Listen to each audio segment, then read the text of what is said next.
The following news flash is brought to you by the Lone Star Lowdown, providing your daily bulletins for the commodities market.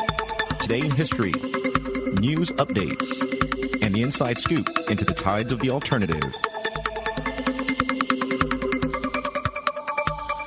Markets for Wednesday, March 2nd, 2016 are currently trading with gold at $1,240 an ounce, silver $14.98 an ounce, Texas crude $34.40 a barrel, and Bitcoin is currently sitting at about 429 U.S. currency. Today in history, the year 1807, the U.S. Congress passes an act to prohibit the importation of slaves into any port or place within the jurisdiction of the United States. However, the widespread trade of slaves within the South was not prohibited since the children of slaves automatically became slaves themselves. The act prohibiting importation of slaves of 1807 went into effect January 1st, 1808. The beginning of U.S. abolition was today in history. In recent news, President Obama and First Lady Michelle Obama will both appear later this month at South by Southwest. The president is scheduled to take part in a discussion on March 11th with Evan Smith, editor of the Texas Tribune, on civic engagement and the role of innovative technology in increasing participation in politics and even solving major problems like climate change. On March 16th, the First Lady will be discussing her Let Girls Learn initiative, which aims to help an estimated 62 million girls around the world have access to basic higher education. This will make the Obamas the first president and First Lady to appear at South by Southwest in its 30-year history. Lawyer Jose Refugio Rodriguez said today that his client, drug lord Joaquin El Chapo Guzman, said he wants to be extradited as soon as possible to the United States because guards at the Mexican maximum security prison aren't letting him sleep. Mr. Rodriguez is wanting to negotiate with the U.S. authorities for a lighter sentence and a stay at a medium security prison. Instead, Radio Formula reported El Chapo fears that his health will worsen because of the isolated conditions in the Mexican prison and the possibility that the lack of sleep could cause a heart attack or a stroke. The process of extradition may take up to a year. The world's biggest seller of corn and soybean seeds and the maker of Roundup weed killer, Monsanto Corporation, issued a profit warning today. They're forecasting a cut to the midpoint of its fiscal 2006 profit by at least 11%. This is after they announced laying off 3,600 employees, roughly 16% of its global workforce. Monsanto shares recently went down 7.5% and have shed a total of 29% during the past year. This is Rick Brody with your lowdown for March 2nd, 2016. It's 11:59 at Radio Free America, and this is Uncle Sam with music and the truth until dawn. Right now, I've got a few words for some of our brothers and sisters in the occupied zone. The chair is against the wall. The chair is against the wall. John has a long mustache. John has a long mustache. It's 12 o'clock, Americans, another day closer to victory. And for all of you out there on or behind the lines, this is your song. Good evening, ladies and gentlemen, and welcome. I have a joke for you. Okay. The government in this town is excellent and uses your tax dollars efficiently. I didn't see it coming. The moment the comments was fulfilled. Bitcoin is immune from attack almost completely. Bitcoin, you actually gain far more from using the computing power to generate Bitcoin. There's a system approaching perfection. It's in time for it to disappear. There's a system approaching perfection. It's in time for it to disappear. We'll walk deeper into the belly of the beast if it means I'm able to further limit reckless government spending. I mean, I have so many ideas. Some are simple, like take down traffic lights and eliminate the post office. The bigger ones will be tougher, like bring all of this crumbling to the ground.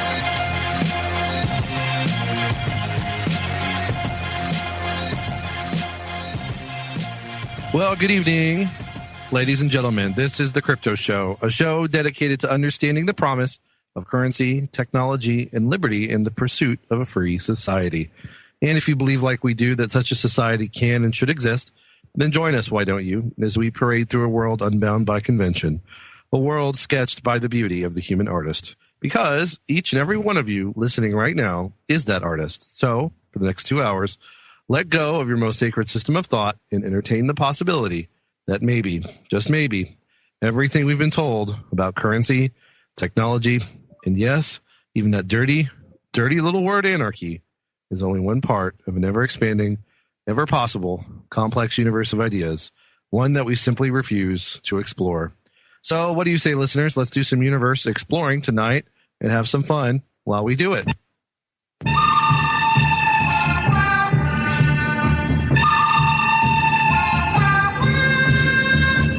That doesn't evoke the universe to me. That was not appropriate. Yeah, I guess it was for the Wild West shooting match. A Western clip? Does that make you think of galaxies and stars and quasars and black holes, No, but pulsars and neutron stars and gravity waves. It makes me think of that craziness that we had in the GOP here in Travis County. Yeah. Go Robert Morrow! So real quick, we do have some awesome guests, including one who showed up unexpectedly, but we're very happy to have him. We'll get to that. But more importantly than our guests. No, but not more importantly than our guests, but since we're talking about it, we might as well explain. For those who don't know, I just found out about this, and everyone I know is, well, for lack of a better way of putting it, freaking out. That's not necessarily a bad thing. It's not necessarily a good thing either. But Robert Morrow, who is a friend of the show and a friend of the bookstore, he's locally famous for a variety of things. He once put an ad in the New York Times front page looking for previous lovers of Rick Perry. He is a big supporter of the non-government account of the JFK assassination, which I am too. He was also co-author with Roger Stone of his most recent book, The Clinton's War on Women. And we had both of those gentlemen on the show to discuss that book and all of the evil things that the Clintons do. But there's no surprise there. By the way, another great... And Robert may be calling in the second hour, probably around 9:30 or so. And he may be calling in the second hour, and we're really looking forward to that. I will be thrilled if he does.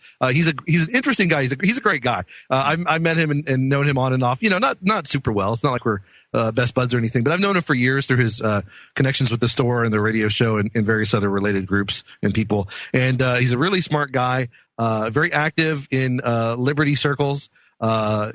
Brings a different flavor to things. Epic level troll. He's an epic level troll while also being serious in bringing to light truth to certain matters, like again JFK assassination, the background of Rick Perry, the Clintons, and well, anyway, so he won Travis County GOP chair, which is pretty incredible, and we congratulate him for it. I'm an anarchist, but insofar as we have a liberty-minded person in office, more power to that. And it'll be an interesting 2 years having him in office. And I definitely hope he calls in. I think I just seen him on the line, but he's here. So now he's an establishment troll. Yeah, let's check in with him. Is he actually on the line? Well, gentlemen, bear with us for a moment. I appreciate it. Well, by the way, just real quick in studio, we have Peter Kirby of Factum and David Anderson, right? David Johnston. David Johnston. I'm so sorry. David Johnston, whom we had on the show just this past month or so. Really smart guy. Great to talk to. But I guess we do have Robert on the line. Robert Morrow, are you there? I'm here, as Robin Williams would say. Good morning, Vietnam. Now, Robert, you didn't run for GOP chair of Vietnam. You know that, right? You ran for Travis County GOP chair. I ran for GOP chair of the Travis County Republican Party, which is known to be as powerful as like a castrated gerbil. Well, yeah, probably the castrated gerbil is a little more powerful. Yeah, this Travis County is very much a Democrat-dominated state. A lot of your California leftists who come here for college and lots of hipsters. But still, it's quite a miracle and a feat for you to have accomplished. Congratulations to you, sir. So you're in office for 2 years? I'm in office for 2 years. I think I assumed the mantle in early June of this year. Yep. So is it correct that they can't just boot you out like they're trying to do Ann Kitchens? Yeah, I've talked to a lawyer. I think they've talked to their lawyers too. They have no legal remedy to remove somebody who's been elected by the voters. I know. And just think about that. If they tried to do that, they would be undermining the whole point of the voting system and violating the people's will. So it's like right. But having said that, if Hillary Clinton were elected president, I would hope to heck that Michael McCall would introduce a resolution of impeachment on day one. So. I understand their sentiments, but I don't think they have any legal remedy. So, and I think there's a big difference between you and Hillary Clinton as far as grounds for impeachment. I mean, you're a good person who hasn't really done anything bad. Hillary, on the other hand, is quite the opposite. Well, I think I just read a tweet that you and Matt Mackowiak are running for president in 2016. Is that correct? You're mispronouncing Matt Mackowiak. Oh, never mind. I wrote that tweet. Sorry. It's spelled kind of weird, but it's pronounced douchebag. Yeah. Well, if he can get GOP chair of Travis County, he could get president in 2016. You never know. Well, what's been the reception thus far, Robert? Oh, it's been beautiful. I mean, I have had freaking media from all over call me, interviewed by the Washington Post. The New York Times wrote about it. Mediaite wrote about it. Every single local TV station has been trying to call me or interview me. The boys at LBJ KLBJ who just love to rag on me. They even had some fun. I had one of my friends, Mary Anderson, call in and defend me to the hilt with the KLBJ crowd. I was listening to her earlier. I actually heard that. Did she do a good job? I heard she did fabulous. No, she did a really good job. She really did, from the heart. Yeah. She knows I'm a diehard grassroots activist, and so I would have been on KLBJ. I just didn't have time. You know how it is. I'd rather be on the crypto show anyhow. Well, we really appreciate that, and we're delighted to have you on. Now, Robert, I have to ask you, how did you do it? Oh, I had an incredible strategy devised. Have my name printed first on the ballot. And it worked. See, you don't need Karl Rove or David Axelrod to run your campaign if you're listed first on the primary ballot. So in a primary, if it's a long ballot, the voter comes in, they vote for the presidential race, maybe like Trump or Cruz, and they go down, they vote for the congressman, and they vote for the judges. When they get to the county chair, they just click on the first name, and that's it. That is really? It. And so is that why you specifically chose county chair? Because you were aware of the habit of people to just click on the first name? Well, I'm certainly aware of the habit now. I'm kind of like I'm walking into a snowstorm. I'm being let out of a room into a snowstorm. But no, what the deal was originally the reason I ran is because I hate the Bush family. We'll go into that later. But the personal reason was that James Dickey, the current Travis County Republican chair, 2 years ago had been calling my friends and telling them to tell Robert, do not run for Republican precinct chair. I'm thinking of the nerve of that guy, the arrogance. Who are you telling me not to run for precinct chair? And I said, well, so he basically coaxed you into doing it, like reverse psychology. I'm going to run for county chair. So here we are. Oh, so you one-upped him. Yeah, exactly. Well done. I mean, you're the only candidate out there I've seen out Trump. So absolutely, and it's just a refreshing blast of wind, clearing out the American political system. You'll notice I go after and castigate Republicans as well as Democrats for their political crimes, their personal weird sex lives, etc. I'm very fair. I go after the Clintons, the Bushes, Lyndon Johnson, Rick Perry for his hypocrisy. So I try to be fair, even though I am often caustic. No, and we respect that about you. Is you're not like partisan. You're not going after certain groups or one party and then shying away from going after the other. You're just going after whoever's corrupt and deserves to be outed for their awful behavior. So that's pretty awesome. Yeah, and let's look at the scum of the mainstream media and how they cover for the Bush family. You have George Walker Bush involved in October Surprise when he went to the Iranians and made a dirty deal not to return the hostages till after the election in 1980. You have same Bush, Herbert Walker Bush, running Iran-Contra, running all the illegal drug smuggling. You can't even talk about that in the mainstream media. You have old man Bush involved in the Franklin pedophile ring, so he likes to have sex with young teen boys. You have Jeb running drugs in the Iran-Contra. You have Bill Clinton, a serial rapist, Hillary hiring terror campaigns, and none of it ever appears, hardly ever, in the mainstream media. Right. Yeah, and that's what's so astonishing is like people are so gung-ho, especially about like the Clintons. Some people might shy away from the Bushes. They aren't aware of all the dirty stuff underneath, but they cringe with the Bushes. But with the Clintons, there's this like aura about them that a lot of Democratic voters have. Oh, they're such good people, but that's so not true. I noticed one of the only things that they could come up with morning radio today about you was your hair, that it's a comb over. I mean, is that the best they can come up with, or what? If you're a 51-year-old guy, what are you going to do? Grow more hair? I'm not a member. Did Trump give you tips on that, or? That's what they were actually doing. I think it was on KLBJ. They were making fun of your hair, and it was a comb over. You learned it from Trump. Blah blah blah. Rather than any kind of issue or anything, it was just all about your hair. Yeah. Well, Robert, we're coming to break. Do you mind spending a few more minutes with us on the other side, or do you have to go? Yeah, I can hang around for a little bit and then take my long-needed rest from today. Fun day. All right. I bet it's been a pretty hectic day for you. Well, Robert Morrow, new GOP chair for Travis County, Peter Kirby, and David Johnston will be right back, guys, here on The Crypto Show. Okay. You are listening to the Logos Radio Network. LogosRadioNetwork.com. This is what happens when you call the cops. Say what? This is what happens when you call the cops. Come on. This is what happens when you call the cops. You get your rights violated or you all get shot. This is what happens when you call the cops. This is what happens when you call the cops. This is what happens when you call the cops. You get your rights violated or you all get get shot. I'm sick of people being victimized by criminal cops. Psychopathic predators terrorizing neighborhood blocks. Equipped with pepper spray, mace, cuffs, tasers, and glocks. They like serial killers acting out subliminal thoughts. Forget what you taught. These cops have got a license to kill. Witness intimidation means that they can use it at will. All right, guys, welcome back to the Crypto Show here on this lovely Wednesday, March 2nd, 2016, here on Logos Radio Network. Don't forget the Logos Radio Network fundraiser at logosradionetwork.com still going on. And so we had Don Zimmerman on earlier last year, and lo and behold, even after the Chronicle trashed us, Don won. And then we had you on about a month or so ago, and here you won. Is it the Crypto Show bump that got you elected, or what? Yes. It's all our listeners, I think. Yes, and a lot of your listeners know me, and they're friends of me, and your votes were very important. Well, how many votes did you get compared to what's his name again? James Dickey? I think I got at least 6,000 more votes, and I did better on election day even. So, I mean, you got more votes than some of the mainstream candidates. I know. I got more than some of the presidential candidates in Travis County. Yeah. And did you do any like campaigning or marketing, or what did you do besides putting your name first on the ballot? I didn't spend one penny on my race, and I told very few people to vote for me. I sent out some email blasts on the Ron Paul meetup group, and that was about it. Yeah, I mean, I just found out the other night whenever Roger Stone was here. I was like, hey, I'm running. I'm like, oh, cool. That's crazy. Yeah, that's it.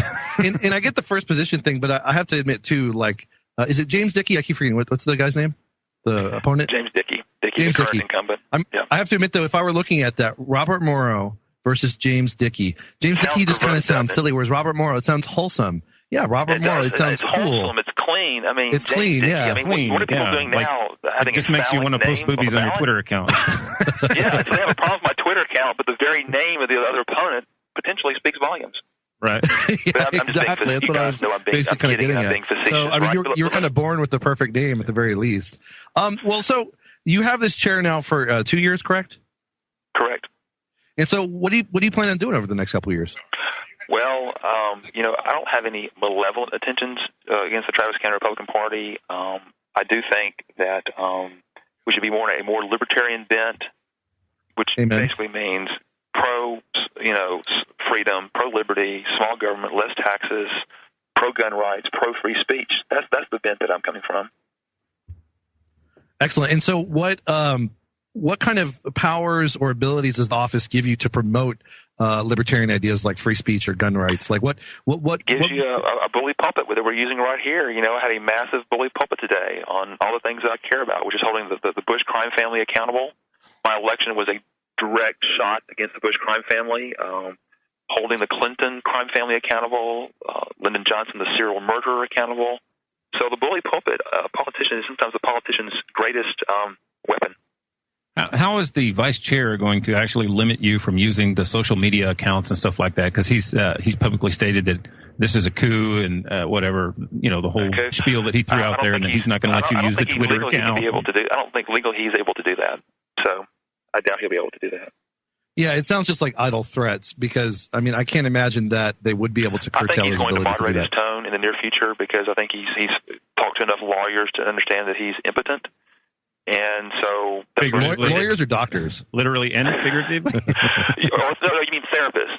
Yeah. Lawyers, doctors, or therapists. Exactly.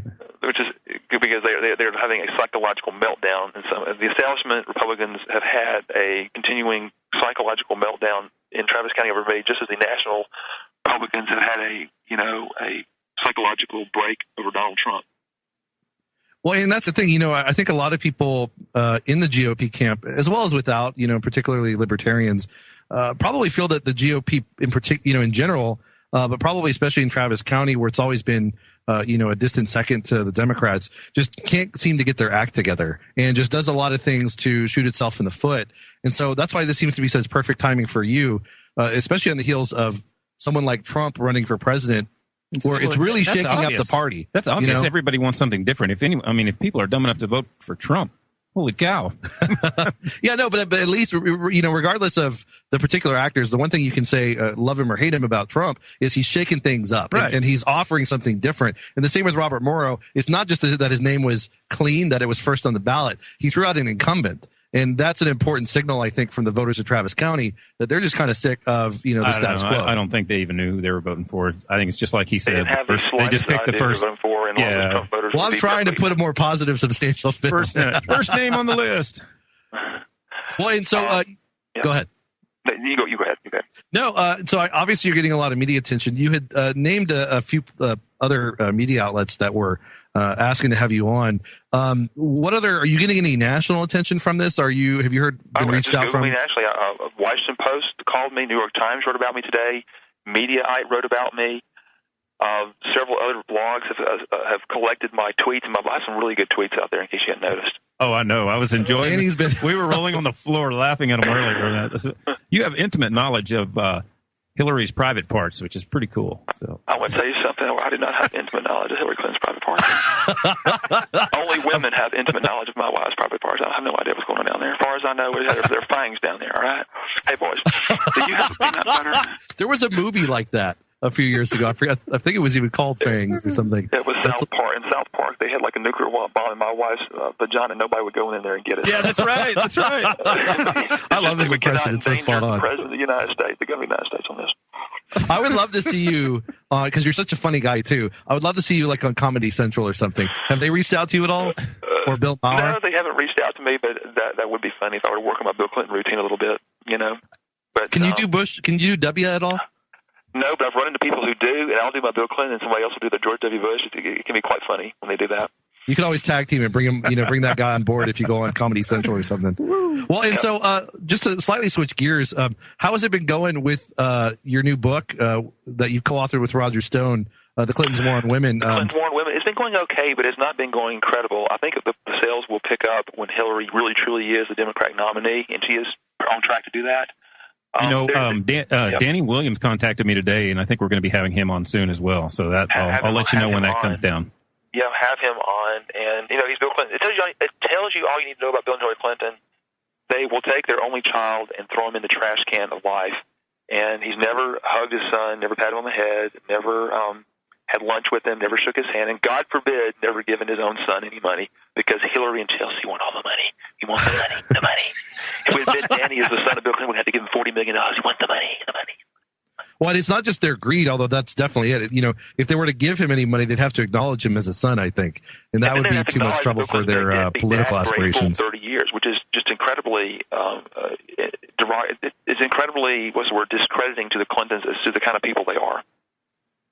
Oh, yeah, without doubt. Well, and so I've got about a minute and 15 till break. Well, you mentioned bringing visibility to the crimes of the Bushes and the Clintons. What specifically do you think you'll be able to do with this office to bring that about? It's the power of the bully pulpit. As long as the media is willing to talk to me, I can use that. I don't have really much power to affect elections unless I'm listed first on the ballot. Right. But it's the bully pulpit. That's the key thing, and educate people that we need to quit facilitating the Bush crime family every time they want to run for political office in Texas. We shouldn't have George P. Bush given a golden brick road to a Senate seat or the governor's mansion, which is what he wants. Okay. Mm-hmm. So we need to stop George. George P. Bush may not be as evil as his dad or granddad, but he flacks for these criminals, and he needs to be stopped in his political career in his tracks right now. Yeah, absolutely. And that's all that matters. Whether he's as evil or not, he's loyal to the family, and that's not a good thing, so he should not have a political office. We'll be right back, coming to break with Robert Morrow, Peter Kirby, David Johnston. Attention everyone who gains a few pounds each winter. You may be too warm and cozy for your own good. I'm Dr. Catherine Albrecht, and I'll be back in just a moment to explain why you might want to turn down the heat. Privacy is under attack. When you give up data about yourself, you'll never get it back again. And once your privacy is gone, you'll find your freedoms will start to vanish too. So protect your rights, say no to surveillance, and keep your information to yourself. Privacy, it's worth hanging on to. This public service announcement is brought to you by StartPage.com, the private search engine alternative to Google, Yahoo, and Bing. Start over with StartPage. A new study suggests the trend for warmer indoor temperatures could be making people fatter and contributing to the obesity epidemic. University College London researchers explain that when the weather turns cold, our bodies are designed to burn a special kind of fat called adipose tissue. It's supposed to keep us warm, but if our homes, businesses, and cars are already toasty, our bodies never use up the energy to burn it.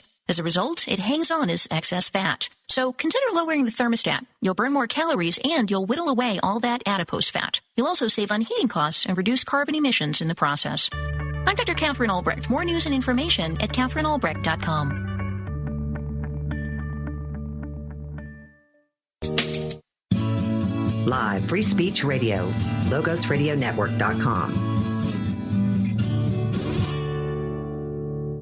What's your plan for tomorrow? Are you a leader or will you follow? Are you a fighter or will you cower? It's our time. Take back the power. What's your plan for tomorrow? Are you a leader or will you follow?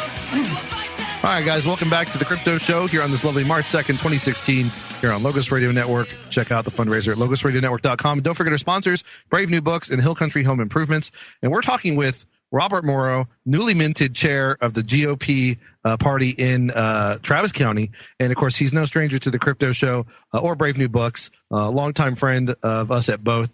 And he is here with us for just a couple more minutes. But, Robert, before we kind of wrap up with you and let our listeners know about all the stuff, how they can contact you and follow you and what you're involved in, I think you had a final thing you wanted to talk about.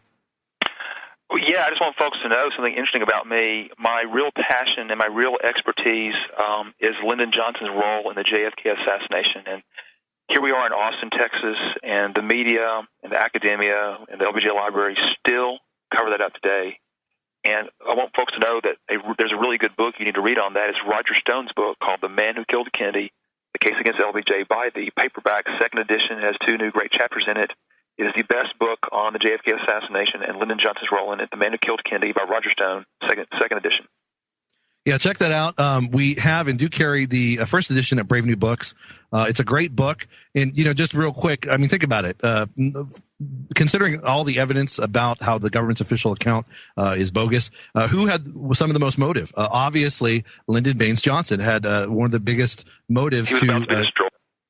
What's that? So anyhow, guys, I want to thank you so much for having me on. But I think I probably need to be heading on, okay? Yeah, definitely. Anyway, Robert Morrow, co-author also with Roger Stone, The Clintons' War on Women, newly minted chair of Travis County GOP. Robert, thanks so much for being on the show, and we'll let listeners know how to get in touch with you. Take care and God bless. Okay. You have a great night, man. Alrighty. It's awesome. Glad he called. Right. Yeah, and his Twitter, if you want to really be entertained, just check it out. It's at Rob, ROBMORRO, Liberty. And that's his Twitter handle. Go check it out. There's some really interesting stuff about other presidential candidates and stuff, and you may get to know them intimately.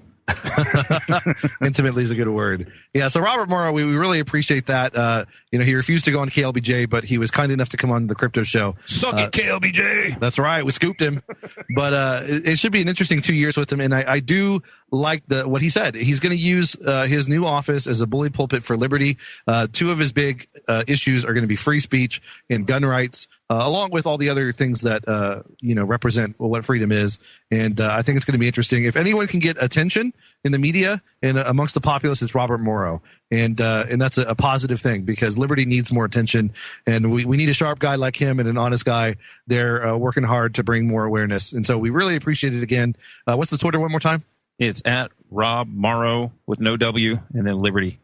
Exactly. And Rob Morrow Liberty. And check out again, he did a book signing and was on the show recently, both of them actually, Robert Morrow and Roger Stone, for their book, The Clintons' War on Women. And check out Roger Stone's book on the JFK assassination as well. One of the best impersonations of Bill Clinton out there. Absolutely. It's like he's channeling the man, or like, he was Clinton in a past life, however that works. All right, well, let's get to our very gracious guests in studio who have had the patience of saints, and I really appreciate that. They look pretty amused. They're sitting here, scrolling through Robert's Twitter and just grinning away. So. Yeah, he's going to be a tough act to follow. Yeah, absolutely. So good luck. Yeah, seriously. No, I mean, we appreciate that. We expected him on in the second hour, but totally no worries. It was still a fun, spontaneous surprise having him call in. Since we were on the topic anyway, it was kind of perfk timing. Thoroughly enjoyed every moment. Excellent. And it was even more fun to be reading his tweets while hearing him talk. The Gawker headline is he's batshit insane. And I can't disagree. Yeah. But you know what? We need someone like that in office. So. Although usually we're not allowed to say that word on the FM. Yes. He's bad blanket insane. Yeah. Although actually, luckily, because you quoted it may be okay, but definitely No repeats of the quote, but yeah, definitely. Anyway, but yeah, absolutely. That's multimedia multitasking there. Listening to him on the radio while looking at his tweet. We are like men that. of many talents. Absolutely. Well, speaking of men of many talents, it's Peter Kirby. Now you do marketing for Factum? I'm the CEO. Oh, you're the CEO. Yes, That's right. I'm sorry. I've got a vast title that means all sorts of nonsense. Okay, definitely. Yeah. Well, nonsense is what we typically get from the guys at Factum. No, that sounds about right. Yeah. No, what do you do? Huh? Explain it again. No, don't explain it again. Not nonsense. I was just kidding. But there is a little bit of a learning curve for understanding what they do. And I'm actually curious to hear your take on it as well, because of course we've had Paul Snow on. Yes. We've had Brian Deary, chief scientist also of Factum, and they have their own way of explaining it. I definitely would like to hear your take on just what Factum is and how it works. But another thing I like that we just got clarification on is that you are actually the CEO of the proprietary part, the company, the company. Whereas Paul Snow is the CEO of the foundation. Is that correct? The foundation is a software foundation, right? It's an open source thing, and Paul and David and I basically serve as the board for that. Oh, okay, excellent. Yeah, we just got clarification from that from Brian Deary last episode when he was on, so that's good to know. Okay, and then we have David Johnston on. I got that right? Yeah. Okay, cool. You were a great guest. I'm sorry. I think it's because you were talking about Blake Anderson earlier, right? And the sort of son names, I always get confused. So I'm apologizing profusely. I'm actually prostrate on the floor for those who can't see. It's kind of I feel amazing. so bad. Yeah. We actually, headphones on and everything. I think we actually used some of what we learned from you the last time you were on to combat the scammers over there at the Bit Club.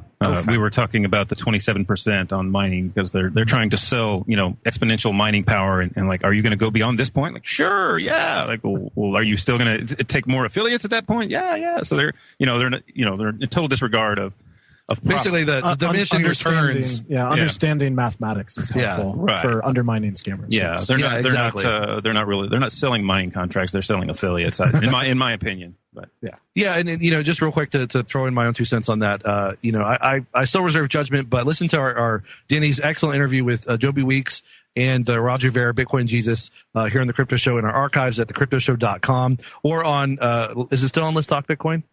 Yeah. But I have to say, like, Joby did a good sales pitch, really smart guy. And, I give him the benefit of the doubt that he's an honest person because, my impression of him is that.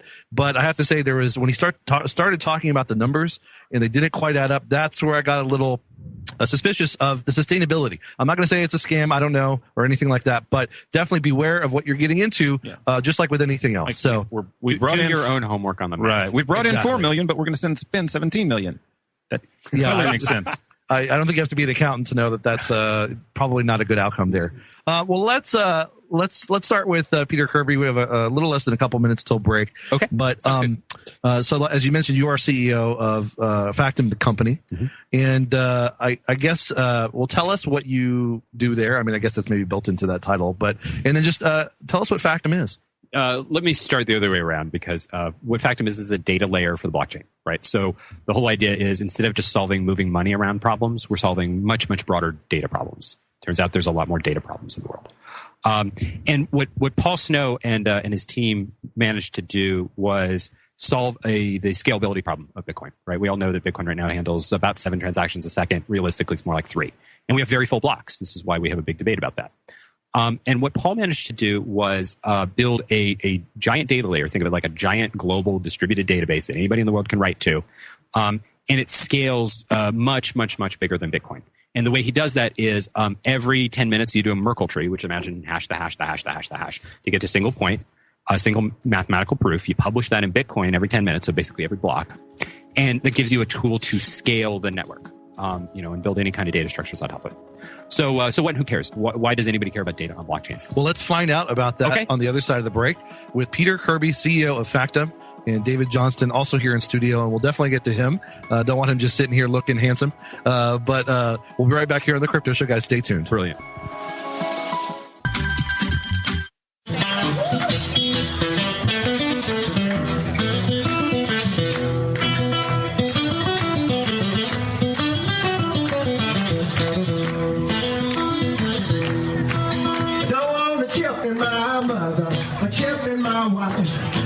Chip in my pages, stay out of our lives, don't want no shackles, don't want no shackles on me.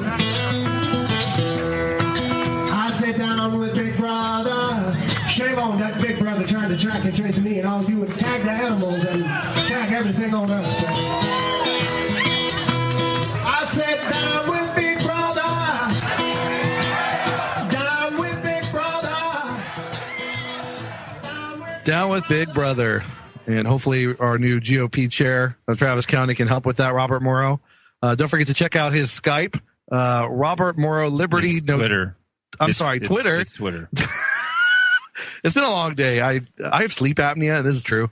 There are days when I just don't sleep very well because of it, and I have cognitive deficits that subtly pop up. Anyway, that's one of them. Not his Skype. Oh, good for you. His Twitter, Robert Morrow Liberty. No W. It's kind of fitting. Is that like a pun? Is that like a clever no W, like George W? I think he misspelled it. Oh man, I like my interpretation better, but you're probably right. Robert Morrow Liberty, no W, at Twitter. His tweets are pretty hilarious and interesting, so check that out. And don't forget his work with Roger Stone, the Clintons' War on Women. Once Trump gets a wind of his Twitter, I bet you Trump will start doing the same thing when he realizes that the margin that Robert won by was such a he won by a landslide. Well, he'll just have his name first on the ballot, you mean? Yeah. Trump will be tweeting about Hillary's private part.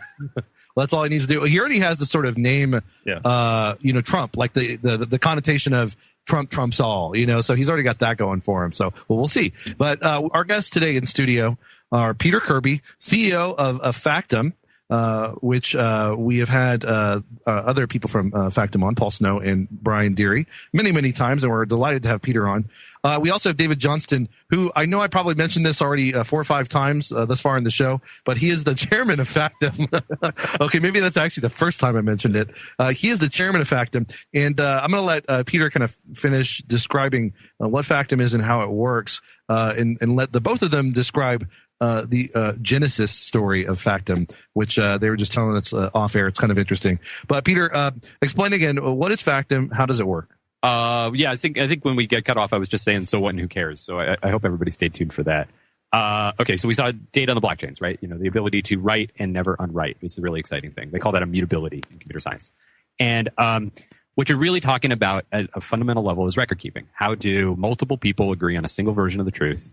And how do you prove that is true with math, not with people, not with contracts, not with governments, not with courts? Prove it with math. So that's fundamentally what Factum does. We use it as a technology to plug into systems that already exist. Think of it like voting systems and title systems and mortgage systems and any kind of business system in the world, and basically make that system impossible to lie. So unless you have a time machine. Yes, absolutely. Impossible to lie unless you have a time machine. If I can, which I think is on the business card. Right. All right, yeah. So unless I can violate the laws of physics, basically, it is incontrovertible proof. Okay. Yeah, and I've seen you violate the laws of physics, so we're not saying it's impossible, but we're saying it vastly improbable. But luckily, I'm a good person, so I won't do that. I promise. Yeah, no, you'll only do it for good. For good, just like the politicians out there. There you go. Exactly. But you're right, because I just want to make a point real quick. He got in a fight here a while back, and he had 2 black eyes. He looked like Kung Fu Panda. But more so my weight than the black eyes, actually. Yeah. But the sideburns help. Yeah. Oh well, thank you. I think that's a compliment. No, but people take it for granted in this day and age that things that we expect to be verified and certified are such like that we basically give it 99.99 or even 100% certainty that this land deed is my land deed, or this car title is my car title, or that so and so has certified whatever, and all of that relies on humans cooperating and being above board, and signatures not being forged, documents not being forged, all of which have been known to happen, and with technology these days are much easier to do in theory than ever were before. So we really do have to find solutions to the incentive and tendency for things to be forged and counterfeited. And Factum is one of those solutions. Oh yeah, absolutely. To build on that, you see this a lot in the developing world. We sort of desensitized in the Western world where we've got decent court systems, But we were down in a Central American country, and they built a database to manage all the title records. World Bank spent like $100 million on it. It was, should have been a really nice database. Which country was that? It was in Honduras. Honduras, and they were going to the free trade zones. They were looking at. There's lots of interesting projects there. Free trade zones. We were introduced by a friend of ours who runs a free trade zone there. But the point is that they built a database for all the land titles. This is like all the wealth of the entire country is in land. And as soon as they did, some bureaucrats got in and started changing the records. Wow. And when you change the record on a house, somebody doesn't own that house anymore. That's a really big deal. Yeah. So, it's funny because we talk about this in, places like Western Europe or the US, and people are like, that's crazy. And you talk about it in the developing world, like, yep, that's exactly what happens. Right. And that's the thing is, we're so not used to it because it's relatively uncommon that we go from, understanding that it's relatively uncommon but happens to just assuming it doesn't. Yes. We basically get sort of anesthetized to, reality. Yeah. And that's, that's crazy talk that somebody changed a title. I know, it becomes like a conspiracy theory or something that would happen. There's a mistake on this one, right? Yeah. What would happen if that mistake was just corrected to somebody else's name? Exactly. Yeah. And as the government becomes increasingly tyrannical and corrupt here and more like the banana republics of South America, this is increasingly an issue. And in fact, with the housing crisis and all the mortgage securitization and all that, what happened is that with the Merck system of accounting for those mortgages, a lot of people, the same problem happened over and over and over. 1,600 different lawsuits against that system right now. Yeah, so if people think that this isn't a real thing and prevalent, just go look at that. There's some good books even on it, titles of which elude me. Another thing that would help. Even The Big Short, the Michael Lewis book, is all about the amount of fraud that's in it. And is that the basis for that movie? Yeah, absolutely. I need to see that. It's nominated for an Oscar, I think. So Hollywood film. Does that mean there's no black people in it? Or? Yeah, pretty much. Okay. Yeah. I mean, that's how you get there. But Hollywood movie, Brad Pitt's in it, and it's all about mortgage fraud, straight up people lying at every level of the system. What would it do for, say, when you go to buy your house? Look at all the fees that you're putting out in title, title insurance and all these. Oh, well, Factum would collect those instead. Right. See, business. As long as we're clear on that. So you wouldn't collect them, but wouldn't it be a lot cheaper for someone that's buying a house? Because, when I bought my house, it was a huge expense to pay for all these fees. If you build better processes, processes where you don't have labor, you've got math basically solving a lot of those problems, then obviously you get to reduce the costs. Right, because it's all automated. You don't have to pay some human beings for their time and effort too. Right now, a title insurance policy that you pay a couple $1,000 every time you transfer is, I think, a 7% loss rate. So it's almost entirely profit. But the reason why it's expensive is because you've got a human being going to a court, looking through records on an hourly basis, and times every piece of property in the world. Right? So obviously, better systems make that cheaper. Yeah, and that's another great thing about something like Factum is it's not just about, now we can have a lot more certainty and reliability and relief when it comes to knowing that, say, the title of my land is in my name, but it probably cost me a lot less money to get that title in the first place. So that's great. You could eliminate these other services altogether. There would be no more need for a title company. Right.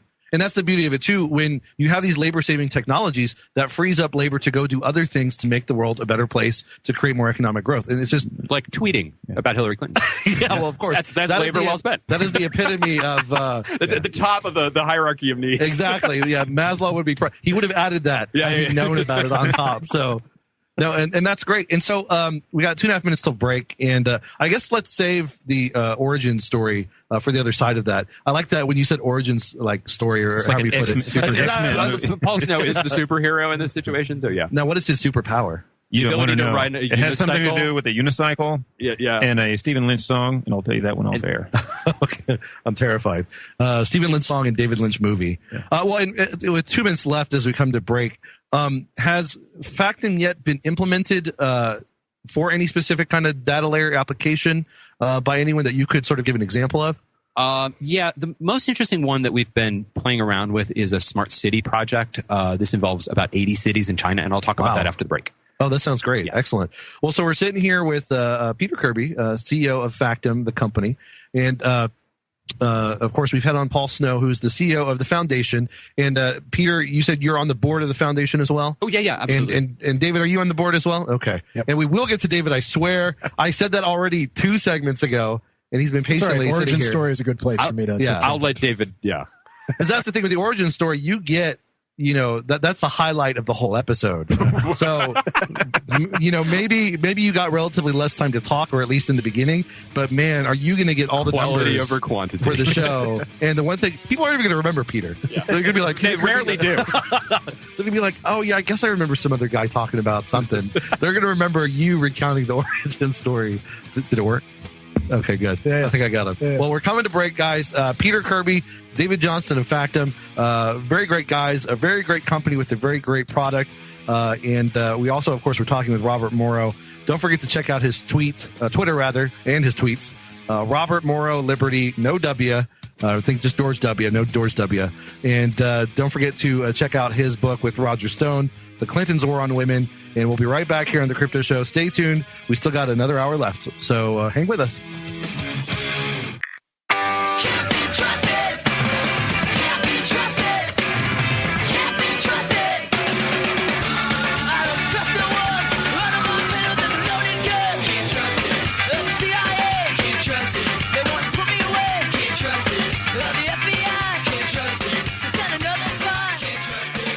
And welcome back to the Crypto Show. We're talking with Peter Kirby and David Johnston, and we're fixing to hear about the origins of Factom. So it all sort of came out of the Bitcoin community in 2013 and 2014. People started realizing that you could use this new technology for more than just sending money, more than, as a payment rail, right? So I was talking to Paul at the Miami Bitcoin conference in January of 2014. And it's like, I was on this whole kick of how can we decentralize all today's systems. I say, Paul, how could you do an operating system, like something that complex on a blockchain? And he's like, I thought about that for a long time. Like, how do you do decentralized operating systems? But you can't do it because you need a certificate of, wait a minute. You don't need a certificate authority anymore because the blockchain exists. I should look back at that. I should check that out. And so he spent a couple of months. He went away and said, all right, Dave, I've looked at it real deep and you got to have an identity layer before you can build something complex like an operating system. So what you really need is an identity layer on a blockchain. I said, okay, cool. Let's delve into that. And he spent a couple of months and he came back to me. He's like, all right, before you can build an identity layer, you have to have a generalized data layer that you can write anything you want to the blockchain. And with that, then you can do those higher level applications. So this is something he's been thinking about since like the 90s. He filed patents back in the days at like IBM about how you could do these distributed systems. But finally, with the invention of the blockchain, did he have the technology he needed to actually pull it off? And so that became Notary Chains. And he was going at it. He was starting to code it up. He was writing the white paper. And I introduced him to Peter because, he needed somebody that could, really build the business around this. So Paul could focus on the code and building everything out. And other co-founders, Jack Lube, Wang, Brian Deary, joined us after the Chicago Bitcoin conference. So all these people started coming together around this idea, and they all had different reasons that they were so excited about it. Like Brian wants to make Patrick Byrne's vision of putting all the securities on Wall Street on the blockchain and making them honest. Yeah. But to do that, you need a scalability solution, right? Today, there's not enough room, right? You couldn't put Wall Street on the blockchain until you have this new layer. And right, so, because Wall Street, the transactions on Wall Street are probably even bigger than the billions and daily billions Visa, MasterCard transactions. Orders of magnitude. And so that's where Peter came in and really started helping craft the message. Originally, it was Notary Chains, which was sort of a interesting way of describing this, but we needed something easier for people to understand. And that's where we brought in Factom as the branding and started building that out. Yeah. And, the graveyard is littered with great technologies that never sort of reach the mainstream and nobody ever hears of. A-Track. Yeah, for example, wonderful technology. Still have it in my old Chevette. The thing that we managed to do, mostly by luck, but certainly by a little bit of effort, was we managed to communicate and build this narrative that these blockchain technologies were useful for far more than just moving money. And it was really funny because there was a point where that narrative took on its own weight. It became something that was far beyond us. And, now we go out in the world and talk to people. Nobody wants to talk about Bitcoin. They want to talk about blockchain technology. And what they want to talk about is data and how to build better systems. And we're sort of like, that's a great idea. But it took a long time. People thought we were crazy for the first 6 months. You're doing what?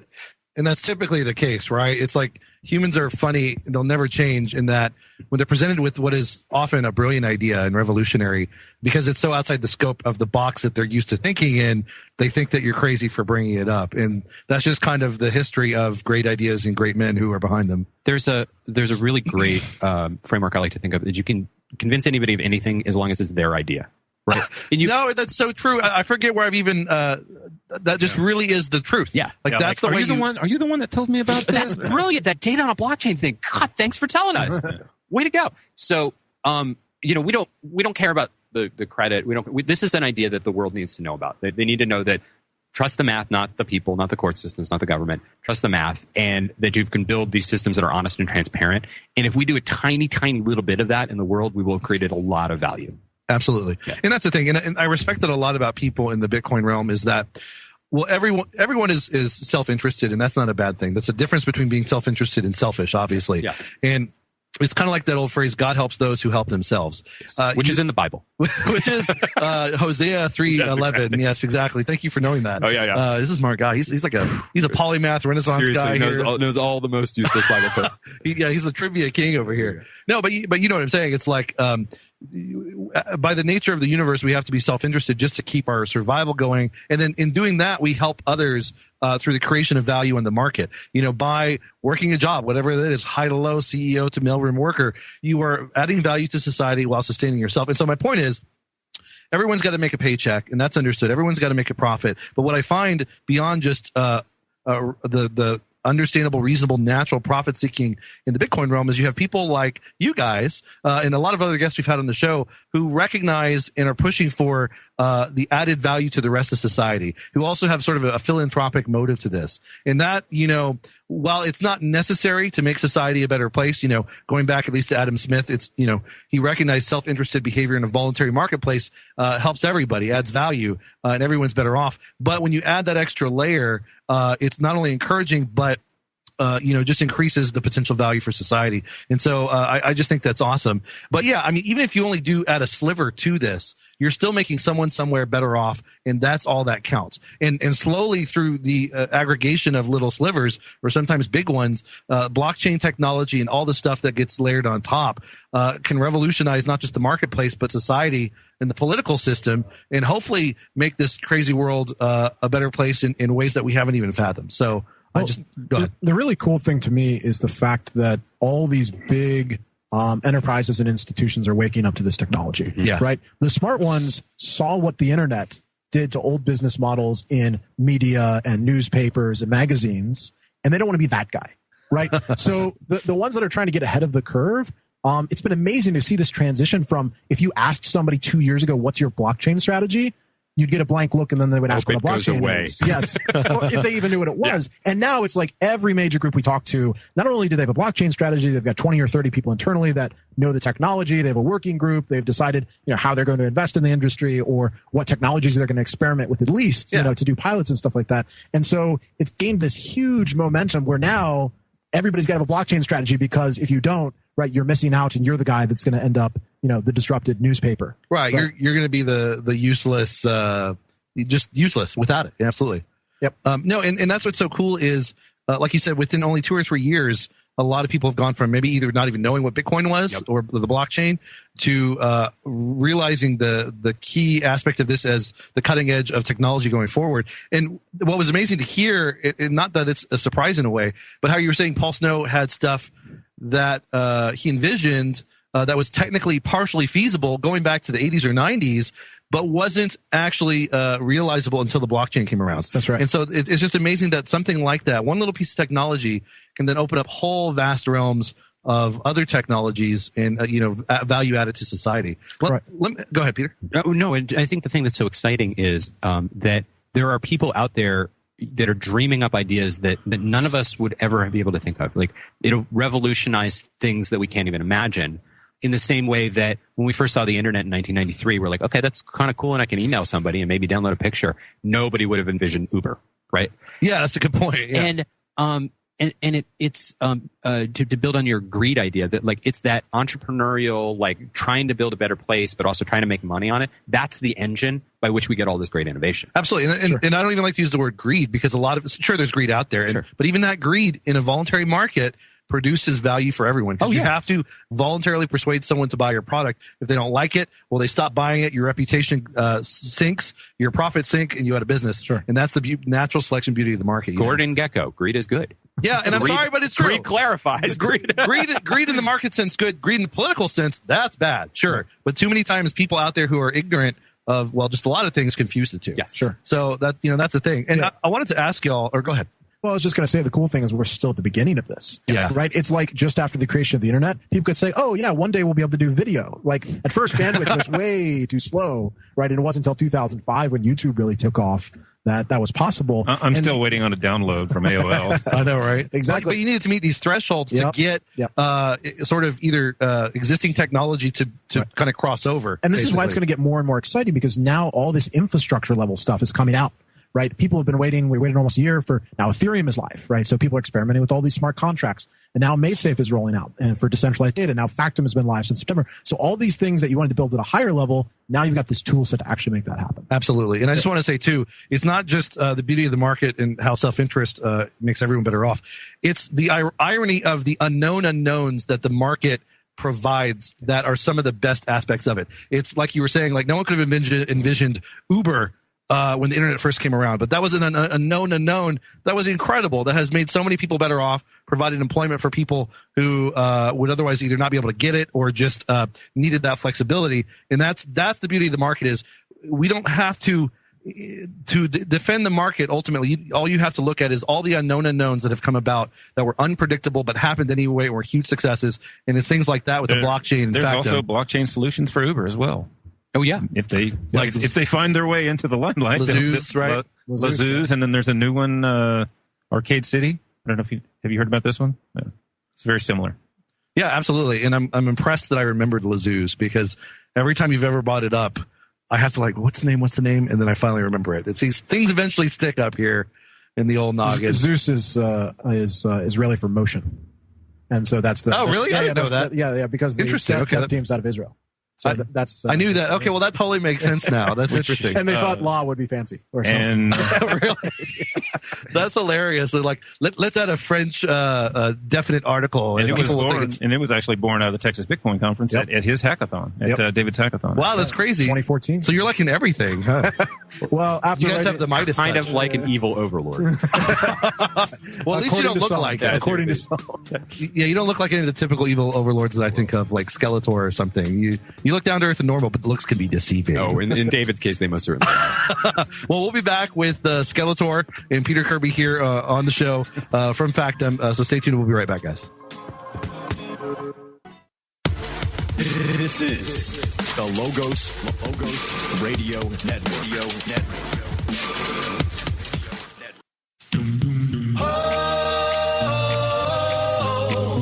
For the longest time. For the longest. If you said that Bitcoin was my line, I would tell you. Show enough. Show you right. What else can I do? I'm so inspired by you, and I'm just holding for the longest time. Once I knew my stocks and Oh, hello, boys and girls. I didn't see you there. Welcome back to the Crypto Show van, and plenty of candy inside. Sorry. No, I'm sorry. Come on, Robert. Not now. That was good. I don't know why I saw. Never mind. Robert Morrow, of course, was our guest in the first hour. New GOP chair of Travis County, co-author of the book with Roger Stone, "The Clintons War on Women." Check it out. And the full author of some really cool tweets. So really, awesome tweets at Robert Morrow, Liberty, no W, not .com. That's his tweet, Twitter handle. Sorry, every time I come back, I have to get back into the mode. But anyway, we're talking with Peter Kirby, CEO of Factom, David Johnston, chairman of Factom.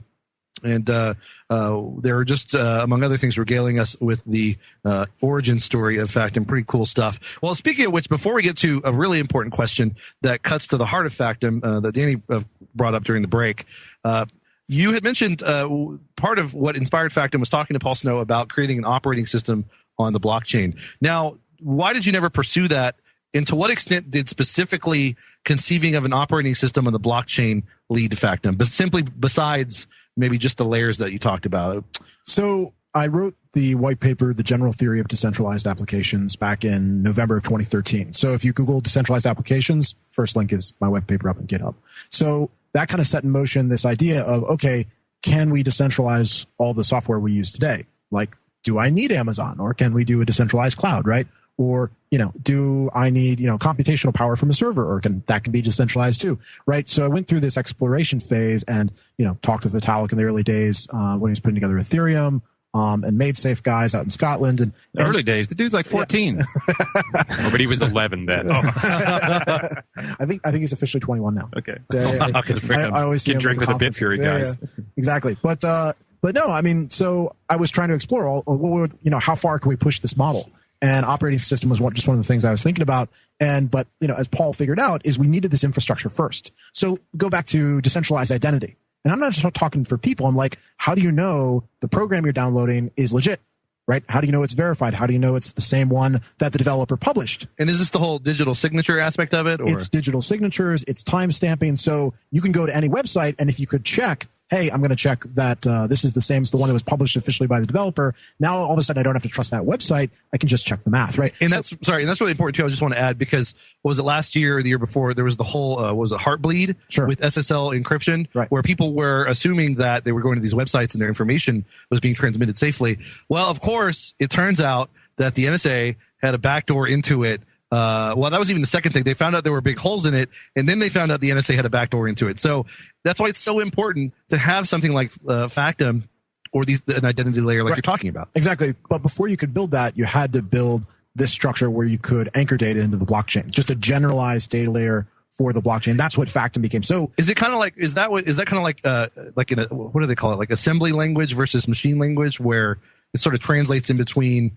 the very basic ones and zeros, but it's translating between the blockchain and higher level stuff? I would compare it to the layers on the internet, right? So you have TCP/IP passing data packets around, really, really simple protocol. All it does is pass back data packets back and forth. Right. But then we build HTTP on top of that, right? And that, turns these simple things into usable websites and all the rest. And then you have HTML on top of that. And you can do fancy websites, and you've got, Flash and all the. I see. It's a pretty good analogy. This is how technology works, right? We build it in stacks, right? You start at the very low level. And so the blockchain is that lowest level.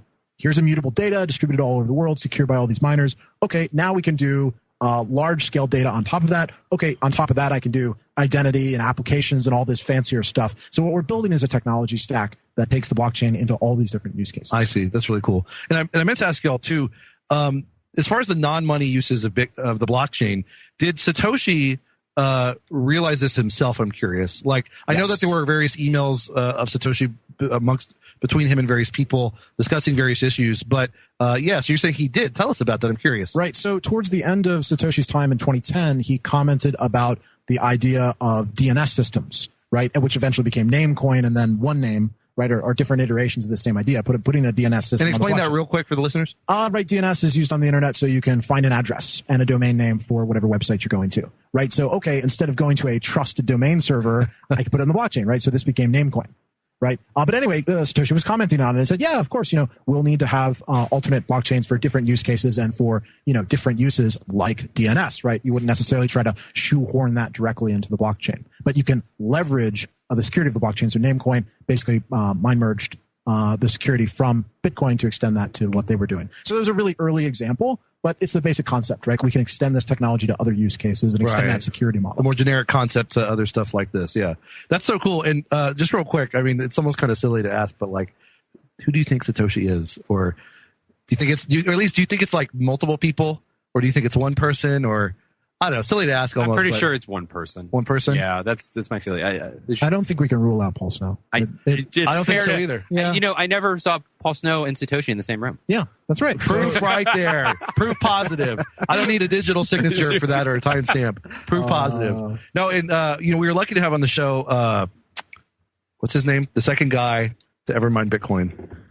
Dustin Trammell. Dustin Trammell. Yeah, the one here in Austin. Yeah, a really great guy. He just literally happened to walk into the store and someone started talking to him, and then we were there and we're like, hey, come on the show. So it was really cool. But it's like, I know there are people out there who know, and those people need to come on the Crypto Show and they need to tell us, because that's BS. I don't want to know. I think the mystery is good. It's such a sticky origin story. There's this guy, and he doesn't exist. And he started this giant internet monetary system. Why would anyone admit to it? Look what happens to the people that they think are Satoshi. The police come to their home and ransack everything and try to steal. What was that guy? Why would you tell anyone you're Satoshi? Yeah, that's a very good point. Yeah. Did you say sticky what story? Origin. There's origin story. I see. Yes, I know where your mind is, and we're not going there. Sorry. This is G-rated podcast. Yeah, it is. Sorry, guys. I'm good. Well, we got 2 minutes till break. I guess, and we can kind of finish out the break with this to the extent that we do, but definitely on the other side. And are y'all sticking with us till 10? It's about 9:30. You don't have to. You can stick with us. We got 2 more segments, basically. Sure. You can do 1 more, 2 more, 0 more, whatever you want to do. Yeah, we'll stick around. Why don't we give you guys do you want the last ones to finish out? We can do that. Yeah, that sounds good. So at least one more segment with these guys. But on the other side of the break, I want to talk to y'all about the block size limit, which is obviously pertinent not just to Bitcoin in general, because that's the biggest issue right now with bumping up against it and all the technical things that go with it. And I want to add not just technical things, but as a couple of people who've been on the show have brought up, and you maybe even brought this up, Jonathan, who's been on the show before, also brought this up. It's not just a technical issue; it's a sort of philosophic and political issue in the sense of what do we want Bitcoin to be? When do we want it? Now, exactly. So that's an important topic, but of course. The whole existence of not the whole existence of Factom, but one of the things that Factom was created for was to address this very issue. So when we come back, we're going to discuss with Peter Kirby, CEO of Factom, and David Johnston, chairman of Factom, what their whole opinion is on the block size debate and just how Factom may fit into this. So stay tuned, and I'll be right back. It's been a good show. Remarkably, I've had a little medicine to keep me going. So I might go grab a little bit more because I'm still not feeling it. Big boys need a little bit higher dose. But I think that was for you, Danny. Well, I've got a truck. I'll go get it for you. There you go. But we'll be right back, guys, in the Crypto Show. So stay tuned. It's going to remain interesting. Did you know that cell phones can cause constipation, anorexia, and depression if they get into the wrong hands? Or should I say the wrong jaws? I'm Dr. Catherine Albrecht, and I'll be back with a painful saga of Gina's wireless woes in just a moment. Privacy is under attack. When you give up data about yourself, you'll never get it back again. And once your privacy is gone, you'll find your freedoms will start to vanish too. So protect your rights, say no to surveillance, and keep your information to yourself. Privacy, it's worth hanging on to. This public service announcement is brought to you by StartPage.com, the private search engine alternative to Google, Yahoo, and Bing. Start over with StartPage.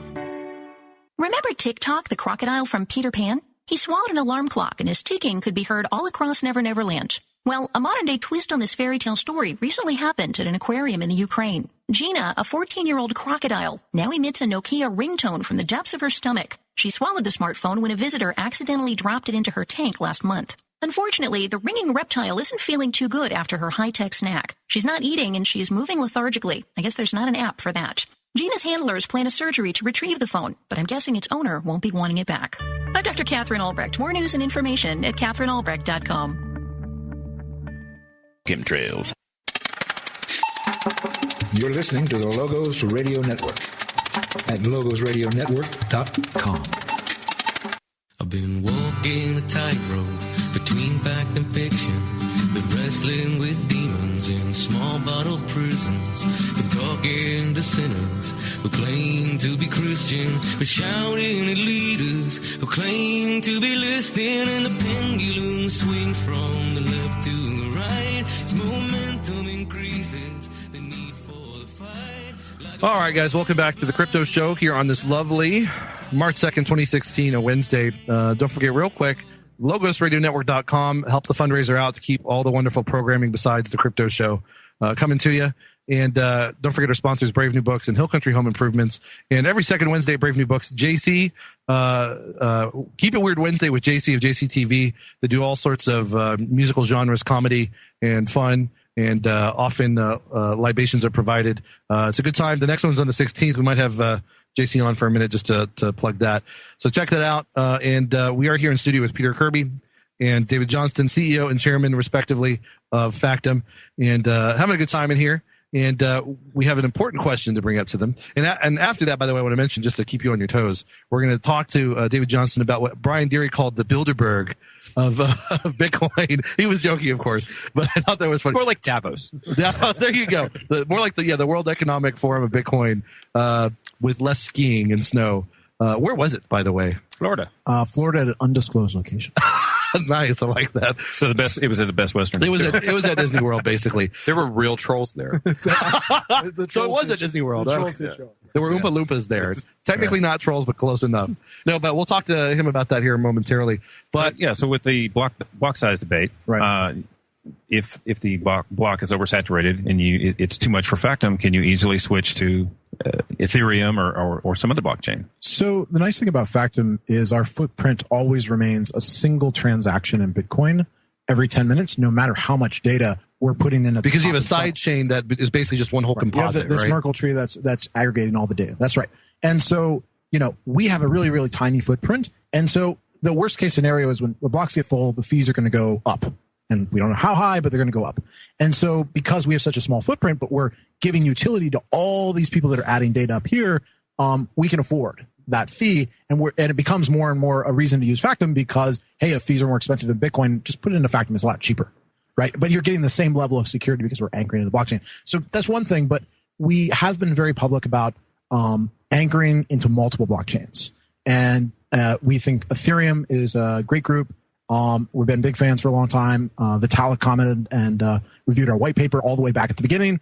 And so we've had a good relationship with those guys, and we're working on releasing anchors into Ethereum next. And we're looking at which of the other sort of top 10 systems in the blockchain space are worth also adding anchors to. But this is really cool because it adds redundancy, right? Even if the banker asks, well, what if Bitcoin goes away tomorrow? No, okay, no problem. We can put the anchor into, Ripple. We can put it into Stellar. We can put it into Ethereum. Whatever, the customer's favorite, blockchain solution is, whatever they think is going to succeed. Okay, we can put it in there too. It's the same proof, right? So the same proof can be stored in all of these different systems. So eventually it becomes so redundant, you'd have to imagine the internet would have to go down for there not to be, this proof running around on one of these. Right. systems. And if the internet went down, we'd have bigger problems than to worry about any, no porn. Like Robert Morrow would commit Seriously, suicide. Robert, how would we ever know how crazy he is? No, don't do it, Robert. Someone get the internet back online. Yeah. That is such a good point. So for Factom, we have a lot of redundancy, and so we can answer that question. I never thought about that. Well, that's kind of brilliant, that redundancy layer. Well, let me ask you just real quick. Explain the anchoring. Is it if your sidechain got too full itself, or what? How does the anchoring work, I guess? And just a quick technical note, a lot of times people use the word sidechain to refer to the Sidechains open source project, which is about transferring value on and off the blockchain. And so what they're doing for value transfer, we're doing for data, right? They're trying to make it scalable so you can move lots of money back and forth, and we're making it scalable so you can add lots of data. Oh, that's a good point. Oh, okay. For some reason, I thought it was both for you, but no, I see. That's a good distinction. Yeah. Sure. I mean, you could do money on Factom. You could create entries and make a database out of that, but that's not our focus. That's not what we're going. Money is essentially record keeping, but that's not our game. Yeah. Right, so, gotcha. So we'll leave that to people that are focused on building that tech, the Lightning Network, the sidechain stuff like that. And that's, by the way, that's an important point because I, without naming names or anything, I've heard, and I always reserve judgment when I hear things, typically until I find out more information myself.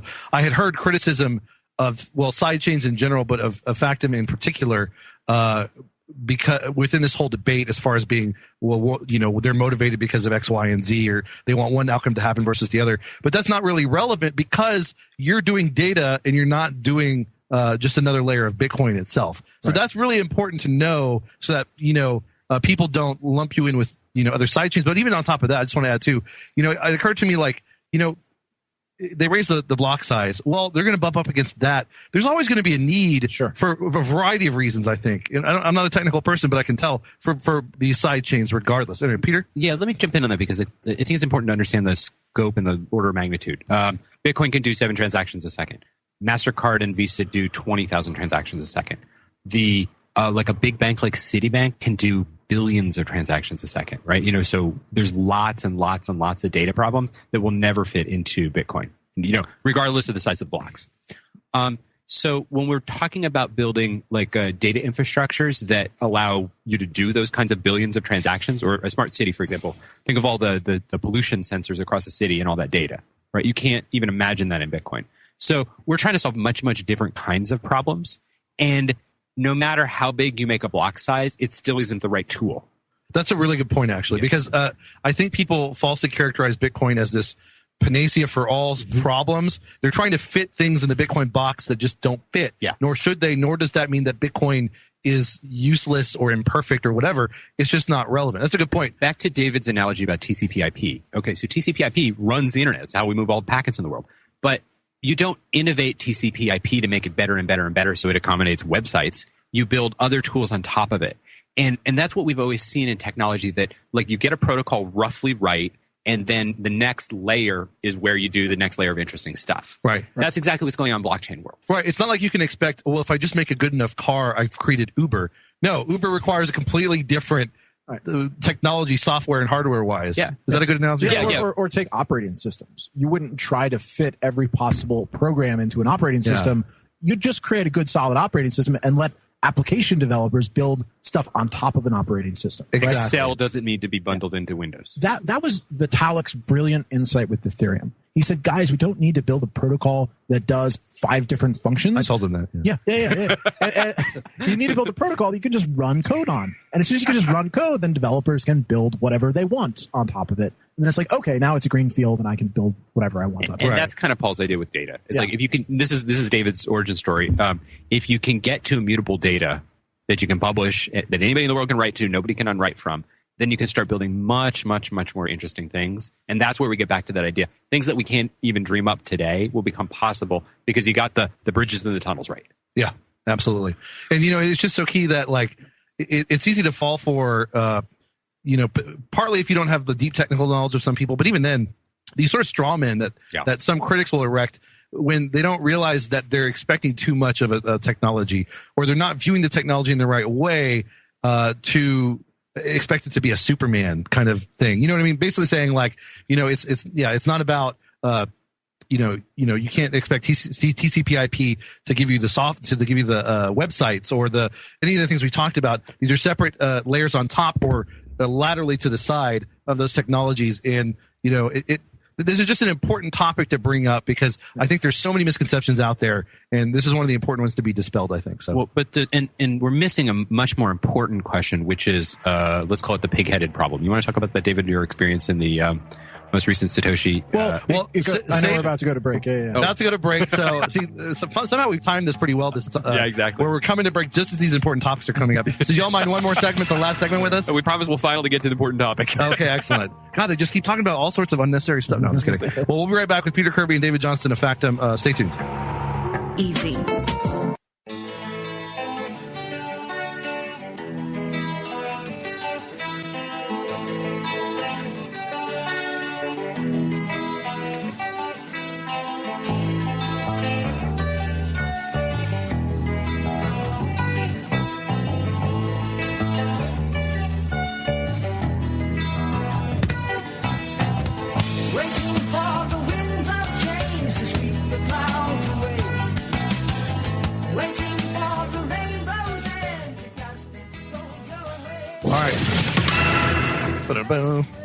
Welcome back to the final segment of the Crypto Show.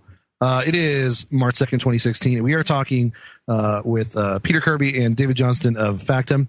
And this is pretty good. Off air, we were just about to jump into the Bilderberg of Bitcoin. No, the Bitcoin Roundtable. Is that what it's called, right? Satoshi Roundtable. Satoshi Roundtable, sorry.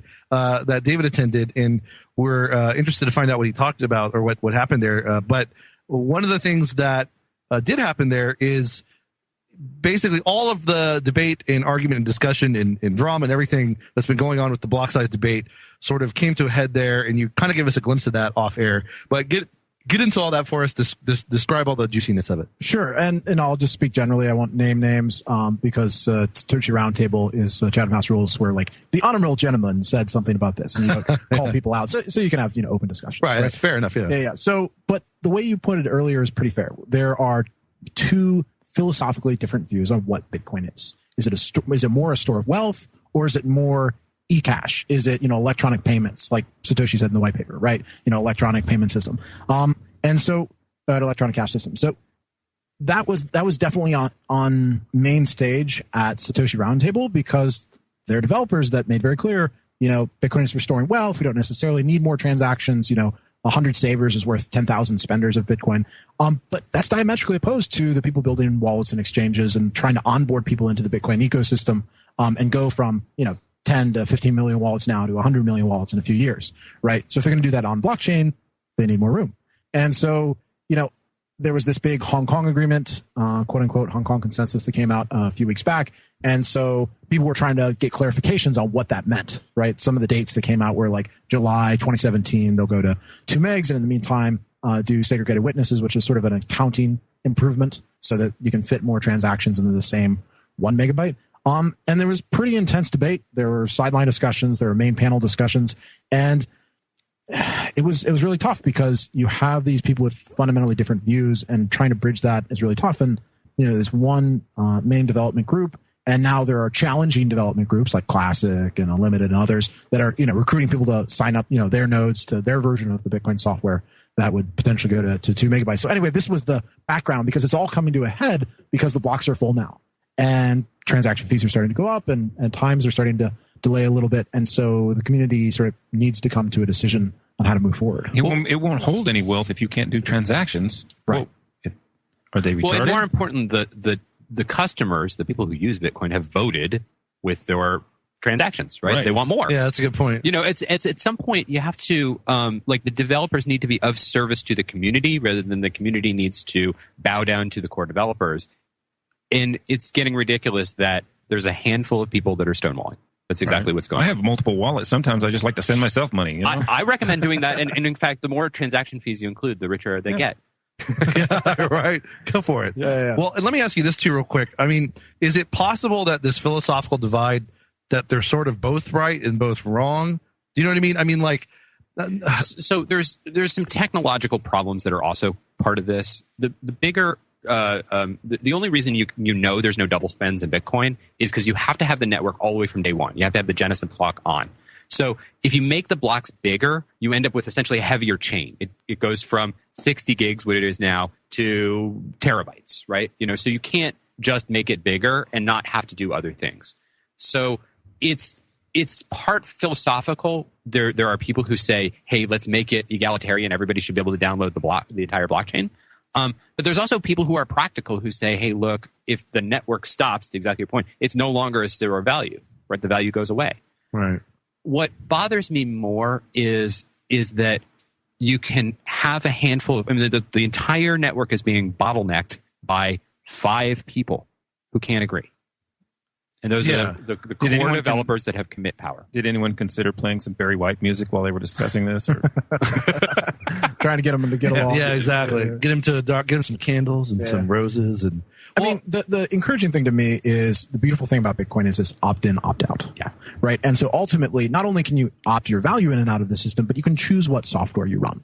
And so what people highlighted, very bluntly was, people have a choice about what software to run. And if you want it to be different, choose a different software. And there are miners there that represent large portions of the network that said, hey, we're experimenting and or switching to this other version.